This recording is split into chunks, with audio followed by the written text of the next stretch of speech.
Hello viewers, আসসালামু আলাইকুম। আশা করি ভালো আছেন। আমি আল্লাহর রহমতে ভালো আছি। আজ আমি যে বিষয়টা নিয়ে কথা বলবো সেটা হচ্ছে হাইকোর্টে আগাম জামিন নেওয়ার ক্ষেত্রে কোনো সুবিধা আছে কিনা।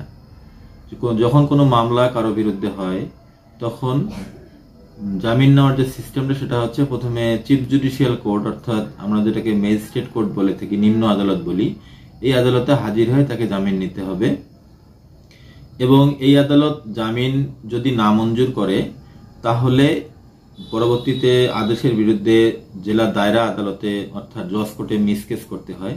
মিসকেস করে তারপরে সেখানে জামিনের আবেদন করে জামিন নিতে হয়। জজ কোর্ট যদি জামিন না দেয় তখন প্রসিডিওর অনুসারে তখন আপনি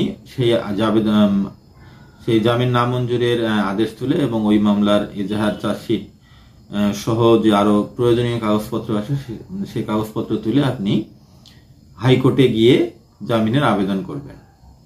এখন কথা হচ্ছে যে হাইকোর্টে গিয়ে জামিনের আবেদন করার পরে যে হাইকোর্ট যদি মনে করে যে মামলাটার জামিন দেয়া যায়, যদি মার্ডার মামলায় যদি দেখা গেছে যে অনেক দূরের আসামি হয়, ৩-৪ নম্বর আসামি হয়, বা এই আসামির সঙ্গে যদি ঘটনার সংশ্লিষ্টতা না থাকে তখন আপনাকে হাইকোর্ট বিবেচনায় জামিন দিতে পারে।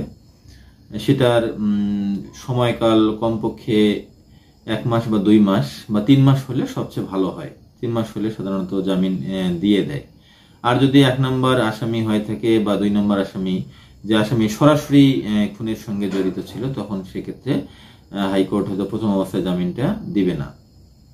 এখন কথা হচ্ছে যে এখন নিম্ন আদালতে আমি সারেন্ডার না করে আমি সরাসরি হাইকোর্টে গিয়ে জামিন নিতে পারবো কিনা? হ্যাঁ, পারবেন। এটাকে বলা হয় অ্যারেন্টেরিম বেল, অর্থাৎ আগাম যে জামিন।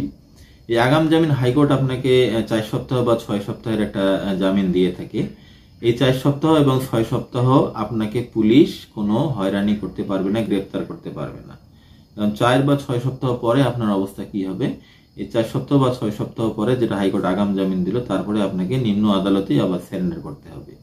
সেক্ষেত্রে নিম্ন আদালত আপনার যদি গুরুতর অপরাধ হয় সেক্ষেত্রে আপনাকে নিম্ন আদালতের যেটা আদেশ মোতাবেক আপনাকে জেল হাজতে প্রেরণ করবে। এখন হাইকোর্টের থেকে যে আপনি আগাম জামিন নিয়ে আসেন, এর থেকে কোনো বেনিফিট পাবেন কিনা? না, এর থেকে কোনো আপনি বেনিফিট পাবেন না।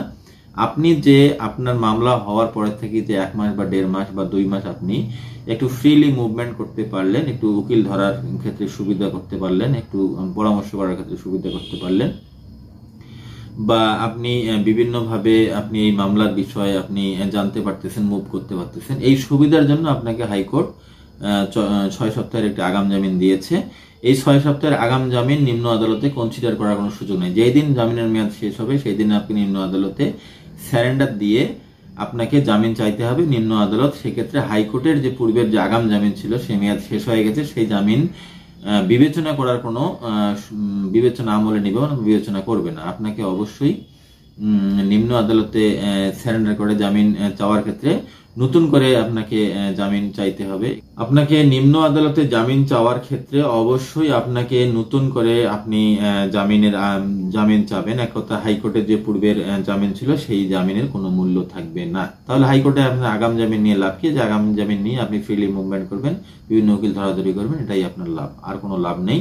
আপনি যদি মনে করেন যে না, হাইকোর্টে আপনার 20,000-50,000 টাকা খরচ করে আগাম জামিন নিয়ে আপনার এটা যদি লাভ না হয় তাহলে আপনি নেবেন না, তাহলে আপনার নেওয়ার কোনো প্রয়োজন নেই। আপনার নিম্ন আদালতে সারেন্ডার করে জজ কোর্ট, তারপরে হাইকোর্ট, এভাবে প্রসিডিওর অনুসারে যদি আপনি জামিন নিয়ে থাকেন, এইটাই আপনার আপনার স্থায়ী জামিন। হাইকোর্ট যখন হাইকোর্ট আপনাকে জজ কোর্টের পরে যখন নামঞ্জুর হওয়ার পরে যখন হাইকোর্টে গিয়ে জামিন নেবেন, তখন আপনাকে হাইকোর্ট স্থায়ী জামিন দিয়ে দেবে এবং এই স্থায়ী জামিন till to disposal of the case, অর্থাৎ মামলা শেষ না হওয়া পর্যন্ত আপনি জামিনে থাকতে পারবেন। পরবর্তীতে আপনি হাজিরা দিলেন না বা সময়ের আবেদন না মঞ্জুর হওয়ার পরে আপনার জামিনটা ক্যান্সেল হয়ে গেল, তারপরে আবার সারেন্ডার দিলে আপনাকে জামিন দিয়ে দিবে, যেহেতু হাইকোর্ট বলে দিয়েছেন যে till to disposal of the case, অর্থাৎ হাইকোর্ট আপনাকে এই প্রসিডিওর মেনটেন করে যখন আপনি নিম্ন আদালত, উচ্চ জজ কোর্ট, তারপর হাইকোর্টে যাবেন, তখন আপনার যে জামিনটা হবে এই জামিনটা হলো আপনার ফের জামিন এবং স্থায়ী জামিন।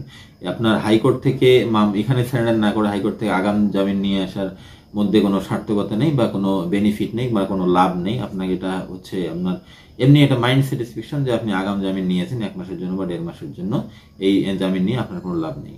ঠিক আছে, আগাম জামিন বিষয়, হাইকোর্টের আগাম জামিন বিষয় এই ছিল আজকের ভিডিওটি ভালো লাগলে লাইক দিন এবং সাবস্ক্রাইব করে নোটিফিকেশন বেল আইকনটি বাজিয়ে দিন। দেখা হবে পরবর্তী কোনো ভিডিও নিয়ে। সুন্দর থাকুন, সুন্দর থাকুন। আল্লাহ হাফেজ।